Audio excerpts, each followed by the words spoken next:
Hello students, I am your educator Dr. Hina Devnani and today we are going to study chapter number 8 of 12th standard, that is human health and diseases. This is the fourth part of this chapter, the last part, and this includes the most sensitive topic of the entire curriculum. The topic for today is drug and alcohol abuse, adolescence and addiction and dependence. Why I said that this is the most sensitive topic? Because it actually deals with the life of all the students who are in the adolescent age.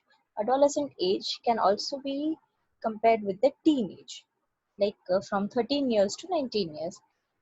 That means you all are in this age only, the adolescent age, and at this age, you find that your body, your emotions, your feelings, everything is getting changed. And there are many difficulties that you all are facing at this phase, this period.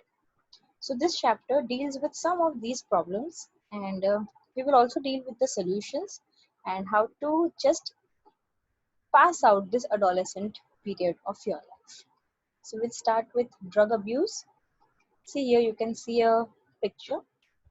A person's hands are shown and some medicines are shown. Now generally we use the term drug for medicines, but when these medicines are taken without the prescription of doctor and they are taken not for the protection of our body or not for getting rid of any diseases, instead of that they are taken for some other purpose, they are harmful for our health. Yes, when doctor prescribes you some medicines, yes, it will be good for your health, but if you're taking it without the prescriptions of doctors and just for having some fun because of your friends or something, then it can be considered as harmful for your health. Now, here another term is used, abuse. What is this abuse? We have, we know the term use, right? We are using some things. Now, suppose if you are using, let's take the example of these drugs only. If we are using the drugs according to the prescription of doctor, will we will say that here we are using the drugs. But if the same thing is used without the prescription of the doctor, then and when it is harmful for our body, obviously, then we use the term abuse. So the drugs taken without the prescription of the doctor or which are not taken for getting rid of any diseases, then we can say that we are abusing the drugs. Drugs, what are drugs? Drugs are chemical substances which, when taken inside the body for a purpose other than the medicinal use, right? See here, medicinal use. When doctors give it to us, it is for medicinal use. But if you're using it other than the medicinal use or in amounts and frequency that impairs one's physical, psychological functions, it constitutes a drug abuse. Impairs one's physical and psychological function. That means it is not good for our physical health as well as it is not good for our psychological health. At this time, we say that we are abusing the drug. Now, nowadays, commonly abused drugs are divided into three categories, that is, opioids, cannabinoids, and COCA alkaloids. We'll see the detail of all of these one by one. First, let us start with opioids. You can see this image over here. This is the plant, poppy plant, from the latex of which gives us opioids, the drugs. Opioids are also called as diacetylmorphines and they are obtained from the latex of this poppy plant. The scientific name of poppy plant is Papaver somniferum. They are obtained from this latex, then they are dried and converted into powder form, and then the people who are addicted to taking drugs, they can take it either by snorting or by injection. Now, by injection, you all know it is called as intravenously. What is this snorting? Have a look at this image. See, here this person is taking it by inhaling in the nose. This is in the powder form and a roll has been formed over here and this person is taking it. This is known as snorting. And here you can see this is injection. So the drugs can be taken either by injection or by snorting. Drugs can also be taken by smoking, or they can be taken like this in medicinal forms, oral forms. That we'll deal with that afterwards. First we'll see this snorting and injection. Opioids are generally taken either in this way or this way. Now what these opioids do actually, they bind specifically to the opioid receptors which are present in the central nervous system of our brain. Central nervous system, brain. We all know that all our thoughts, emotions, everything is related to the brain. Now here what happens, why people usually take drugs? Because when these drugs meet with this opioid receptors or any other receptor, the drug has their own receptors in our brain. When they meet with the receptors in our brain, they give us a feeling of happiness, relaxing. It slows down our metabolic rate. It gives us relaxation and it makes us feel happy. So what happens? We feel happy, we feel good, we feel relaxed, and that's why we get addicted to these drugs. So these drugs play a game with our brain, and it actually tells us that everything around us is very good, normal. So here it binds with the receptors in central nervous system and the GI tract. They also work as depressant. As I said, the metabolic activities and everything slows down. That means our body gets depressed. All the functions of our body are slowed down and we feel completely relaxed. That is the reason actually why people take drugs. Now, when we talk about your age, adolescent, at this age, students mainly are under peer pressure. Pressure from their family members to get good marks in school, pressure from the teachers, pressure from the friends, right? At this age we feel very competitive. We might have studied in 10th standard also that this is the age which is a very competitive age, when all the students are trying to compete with each other and they are trying to prove themselves. This is the age to prove yourself. So yeah, you all are under a major pressure at this time.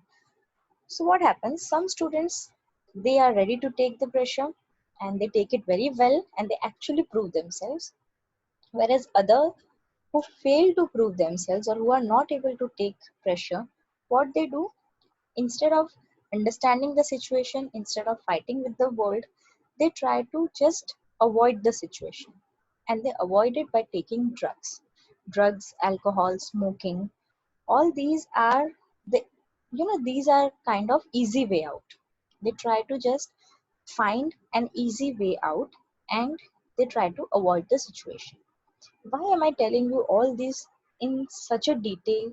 Even if it is not given in your textbook, still I'm explaining you all this because you all are in this age. And I want you all to understand what is the actual situation. Instead of going for shortcuts and going for these easy way outs, why don't you just try yourself? No matter even if you fail or succeed, that is not important. But at least you have tried. So better don't go for these easy way outs. Try to fight with the world. So these are some of the methods. Second type of drugs are cannabinoids.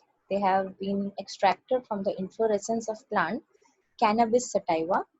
These are generally taken by oral ingestion or by inhalation. Inhalation is similar to that snorting. And they have effect on cardiovascular system of the body. Cardiovascular system means our heart. Our heart rate may get increased and our body pressure, blood pressure, temperature may get increased over here. Third type are COCA alkaloids. These are the most common drugs. They are also called as cocaine. COCA alkaloids are obtained from the coca plant. Scientific name is Erythroxylum coca. Here you can see this is the coca plant and this is generally snorted. It interferes with the transport of neurotransmitter dopamine. You might have heard about dopamine. This is a hormone, a neurotransmitter, which actually gives us a feel good kind of feeling in which we feel very good, we feel relaxed, we feel happy. It has potent stimulating effect on the central nervous system, producing a sense of euphoria and increased energy. Here what happens, we feel like all the tensions in the world have disappeared and we feel energetic over here. Now, these drugs are normally given by the doctors to those people who are in depression so that they can feel good, and to those people who are having problems of insomnia so that they can sleep well. They can just relax, they can forget about the tensions, and they can sleep well. But people are abusing this. That means they are not using it according to the prescriptions of the doctors, they are just abusing it. If a person is taking excessive dosage of this drug, that will lead to hallucination. Now, here we have studied about three types of drugs and what they are doing. Let me tell you what are the effects of these drugs. For a certain period of time, they will make us feel good. They will produce a sense of euphoria, they'll produce a sense of relaxation. But after some time, what will happen? We will become hyperactive. And that is the main thing, or that is the main part of this drug. When we feel hyperactive, we try to get this drug again so that again we feel relaxed. So this is the actual stage where a person gets addicted to this. Next topic is smoking. Here you can see the image, cigarette smoking. What is present inside the cigarette? Tobacco, right? Tobacco is generally smoked in the form of cigarettes. It can also be chewed. It can also be used as all the, we know that chewing tobacco and all, we have seen that. So it can be chewed. It can also be used as a snuff. Snuff means taken by the nose. It contains large amounts of chemical substance including nicotine, and nicotine is also a kind of alkaloid. That means it is also a kind of drug. What it does, it stimulates the adrenal gland to release adrenaline and non-adrenaline into the blood circulation. In 11th standard, we have studied about adrenaline and non-adrenaline. These both are the hormones which are released from the adrenal gland. What is the function of these both hormones? They raise the blood pressure and increase the heart rate. Smoking increases the incidence of lung cancer, and chewing tobacco increases the incidence of mouth cancer. It also affects the urinary bladder and throat, causing some respiratory diseases like bronchitis, that is the inflammation of bronchus, emphysema, it is also a respiratory disease, coronary heart diseases, and gastric ulcers. Chewing tobacco increases the risk of cancer of oral cavity, that means of the mouth. One another disadvantage of smoking is it increases the carbon monoxide content in the blood. And when carbon monoxide is increased in the blood, what happens? This carbon monoxide will go and bind with the hemoglobin. And when carbon dioxide binds with the hemoglobin, hemoglobin will not be able to bind with oxygen. So it will not carry the oxygen to our cells. And when it doesn't carry the oxygen to our cells become oxygen deficient. And slowly and slowly, our body will have a disease called as anemia. If a person is addicted to smoking, addicted to chewing tobacco, addicted to taking drugs, that person usually requires counseling and medical help to get rid of habit. That's why once again I say, please don't go for these easy ways, because once if you have fallen in these things, fallen addicted to these things, it will be very difficult for you to get rid of the habit. You will not be able to get rid without medical help or without getting counseling, and that would be very, very difficult. Now let's talk about adolescence. What is adolescence? It is a period during which an individual reaches reproductive maturity. It is a kind of link between childhood and adulthood. It is a period where there is emotional and behavioral growth of the individual. I told in the beginning, this is a very sensitive period of your life.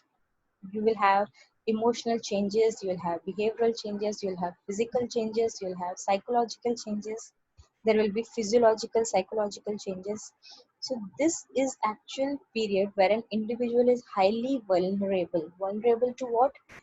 To getting addicted to drugs, alcohol, or getting into false company, bad companies, and getting into some kind of nuisance.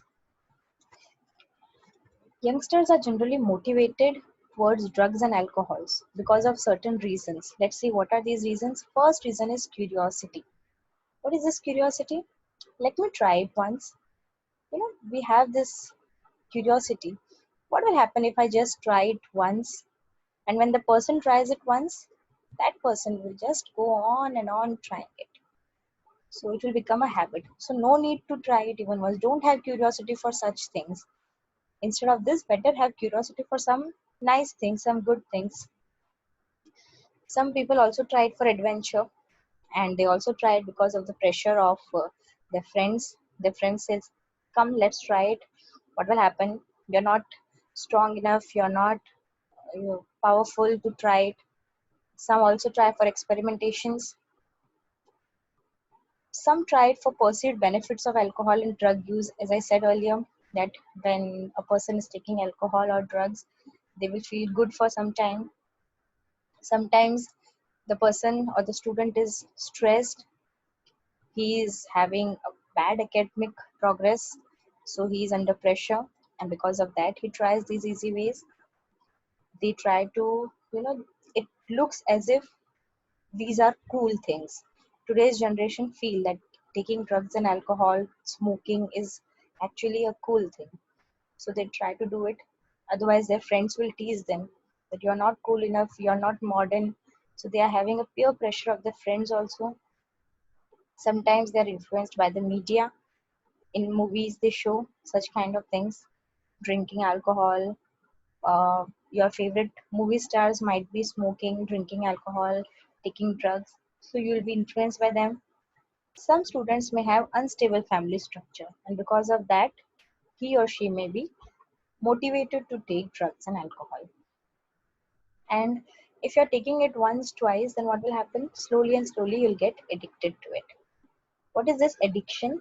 It is a psychological attachment to certain effects, such as euphoria and a temporary feeling of well being. See, here it's written it's a temporary feeling. When you'll take drugs and alcohol, it is obvious that you'll feel very good, but that is just temporary. Okay? With repeated use of drugs, the tolerance level of receptors present in our body increases. Okay, now what happens? Suppose, let's take example of alcohol. Suppose on the first day, you have just taken one sip or two sips. Okay, you'll feel good. Then on the other day, you'll think that let's take one or two sip again and I'll feel good. So one or two sip will be taken by you, but you're not feeling just like first day. So you will take some more and your quantity will increase. Again on the third day, your quantity will increase. Why your quantity keeps on increasing? Because your tolerance level of the receptors which are present in your body, the tolerance level of these receptors also goes on increasing. And slowly what you will do? From 2 3 sip, you will reach to 2 3 pegs, and then 2 3 glasses, and then 2 3 bottles, and it will go on and on. So you will be addicted. As a result, the receptors respond only to higher doses of drugs or alcohol. When tolerance level will increase, your receptors will respond. Your receptors will make you feel good only if you take high doses of drugs and alcohol. And if you will take high dose of drugs and alcohol, it will lead to greater intake, and more addiction. See, this is the image. Here there is alcohol, cigarettes are there, some drugs are there. Here the drugs are kept in some smoking devices, and here you can smoke. These are the oral medicines. This is the powder. This for snorting and taking into any liquid, adding to liquid juices or something. Okay, once a person is addicted, that person is actually dependent on that drug. Suppose if you have addiction of a certain drug, and if by something, by maybe by you your own wish, or maybe by some pressure or something, you stop taking that drug, then what will happen? Slowly and slowly your body will show some symptoms which will be actually problematic to you. It will try to tell you that the body wants more drugs. So when it is behaving like this, it indicates that you are actually dependent on that drug. And when you will become all right, when you take that drug again. So let's just read it. What is written here? Dependence is the tendency of the body to manifest a characteristic and unpleasant withdrawal syndrome if regular dose of drugs or alcohol is abruptly discontinued. If you're taking drugs and alcohol regularly and suddenly if you discontinue, then your body will show withdrawal syndromes. That means it will indicate you that it cannot live without that drug. And what are the symptoms of this withdrawal syndrome? You'll have nausea, anxiety, shakiness, and sweating. Nausea means you'll have a feeling of vomiting. You'll become anxious, anxiety will be there, your body will shake, and you'll have lots and lots of sweating. When will all this be all right? When you take the drug again. Okay? In some cases, withdrawal symptoms can be severe and even life threatening, and the person may need medical supervision. If you see in Bollywood movies, it has shown like that movie Sanju and Fashion. You might have seen these movies. In these movies, withdrawal symptoms are shown. So just see it. Dependence causes the patient to ignore all social norms just so as to get sufficient funds to satisfy his or her needs. Now, suppose if a person is financially very good and that person is taking drugs, he or she may get the money. But if a person is of middle class, not financially very good, what they will do? Drugs are very costly, mind you. Drugs, alcohol, everything is very costly. So initially you might get it easily, but after some times you will not have sufficient money to get it. So what you will do? You will fall into some criminal activities. You will try to steal money from your house. You will try to loot someone's houses or something, and you will try to get money from here and there. So you will just ignore all the social norms, and you'll become a criminal. So you'll have lots and lots of social problems. There are some effects of these drugs and alcohol abuse. Reckless behavior. A person who is continuously taking drugs and alcohol, as I said, he will not have social relations, so his behavior will be reckless. He will fall into vandalism and violence. He will have criminal activities. Excessive doses of drugs may lead to coma and death due to respiratory failure, heart failure, or cerebral hemorrhage. I talked about a movie, Bollywood movie Fashion. You can see that the actress is dead at the end of the movie because of taking high doses of drugs. Why? Because there is respiratory failure, heart failure, or cerebral hemorrhage, something kind of thing. Intravenous intake of drug could lead to increased susceptibility to diseases like AIDS and hepatitis. We have seen in the third part of this chapter, taking intravenous drugs. If a person is taking drugs, he or she may not care to change the needle or to use a new disposable needle every time, so they can get AIDS or hepatitis. By taking regular doses of drugs and alcohol, the person may damage the nervous system, and he may have liver cirrhosis. That is, liver may also get damaged. There will be adverse effect on the fetus if a pregnant lady is consuming alcohol and drugs. There are also some side effects of this. Some sports person take drugs for increasing their performances in sports. Yes, they can increase their performance, but they also have some side effects because of this. In males it is different, in female it is different. In females, what will happen if female sports person takes drugs regularly? They will show masculinization, that is, they will have masculining features in them. Aggressiveness will increase, that means anger will increase. They will have mood swings, they'll fall into depression, their menstrual cycle will become abnormal, they will have excessive facial and body hair, their clitoris will enlarge because they are having male features, and their voice will also become deep. In males, what will happen? They'll develop acne, that is pimples. They will be aggressive, angry. They will also have mood swings, depression. Their testicles will reduce in size. There will be decreased sperm production. Kidney and liver will have dysfunction, and they will have female like characters like breast development, breast enlargement. They'll have premature baldness, and their prostate gland will enlarge. So it is very, very harmful. Instead of using these drugs, they should simply carry out more practice, and they can increase their performance naturally. Okay, suppose if a student is having addiction of drugs or alcohol, the parents and teacher can see for or can find the warning signs. Like suppose if a student is very good in academics, he is very good in studies, but suddenly he drops in academic performance. So that is the major sign that the student is falling into some bad company. There will be unexplained absence from school or college because that person will bunk the school or he will bunk the college and he'll go for taking drugs and alcohols. He won't have any interest in personal hygiene. He'll not be clean, he'll not take bath regularly. There will be withdrawal, isolation, depression, fatigue, aggressive and rebellious behavior from the student. Suddenly the student will become aggressive. He will not listen to his elders, his teachers. There will be deteriorating relationships with the family and friends. He will change his friends, will not talk properly with the family members. He will not have interest in hobbies. There will be change in sleeping and eating habits.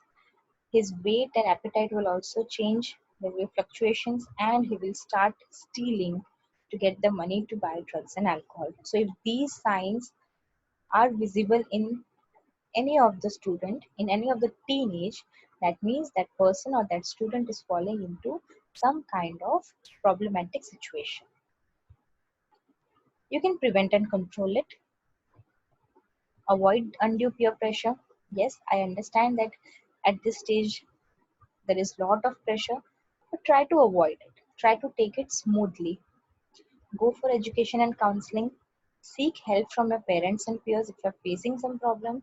Go and talk to your parents. If you're not able to talk to your parents, go and talk to your teachers. Teachers will explain you everything because they have also come from this age. If you're not comfortable with the teachers, you can talk with your elder sister or brother, or you can talk to some of the elders which are near you and whom you can trust. Look for danger signs. You yourself can understand this. If there are some danger signs surrounding you, if there is a group of friends which is continuously forcing you to take all these things, try to understand that they are actually putting you in danger.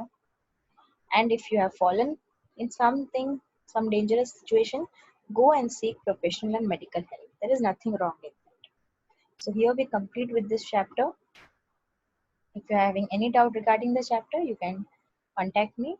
And till that, take care and have a nice day.